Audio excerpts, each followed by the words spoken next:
طيب نكمل سؤالنا. ايه الحاجات اللي بنشوفها في الرؤيه اللي لما نشوفها نقول ان الرؤيه دي فيها سحر؟ طيب تمام.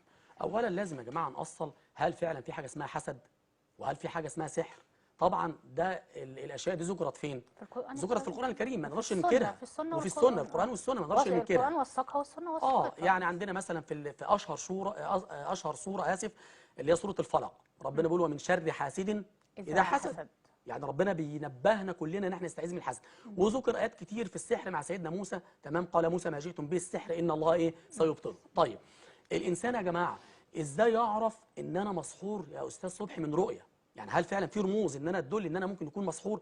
والشيء ده شاغل ناس كتير قوي. بصوا يا جماعه، غالبا رؤيه الثعابين يا استاذه بشرى، التعابين لما يكون انسان بيشوف تعابين كتير، التعابين خاصه تعبان مثلا اسود، خاصه لو الاسود ممكن يكون رمز سحر سفلي.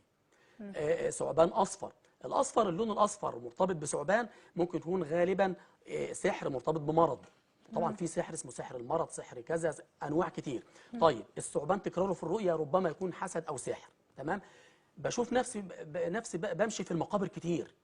يعني ما انا نايم بالليل بشوف نفسي ماشي فين؟ ماشي في مقابر.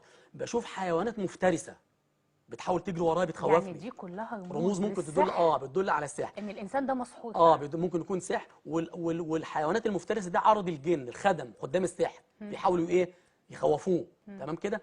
بتشوف نفسها قاعده وفي بلل او ميه كتير في البيت وهي ملابسها مبلوله. البلل ده اسمه سحر تعطيل. الانسان مثلا لو انا هدومي مبلوله اعرف امشي في الشارع؟ لا. ده بيسموه يعني ناس عاملين له مثلا بوقف الحياه، الله ينور عليك، بانه ما يتعطل في اموره تتعطل، يتعطل في شغله، سحر ما اسمه يتقدمش. اسمه سحر تعطيل. اللي تبقى قلنا التعابين، الحيوانات المفترسه، اللهم صل على سيدنا محمد، البلل الكتير، كل الاشياء ديت رموز بتدل ان في حسد او سحر. بيشوف نفسه او نفسها بتسقط من مكان عالي، بتقع من مكان عالي دايما وبتقوم مفزوعه. ده دليل على السحر؟ ده دليل السحر او الحسد. ممكن يكون حسد. يعني الاثنين سيان، ده او ده، يعني سواء محسود او سبحان الله. الحسد احيانا بيكون اقوى من السحر. اقوى من السحر. ناس كتير يمكن ما تعرفش المعلومه دي. النبي صلى الله عليه وسلم بيقول بيقول العين حق، وان العين لا تدخل الرجل القبر. العين ديت ممكن في عين بتدخل الراجل القبر، والجمل القدر.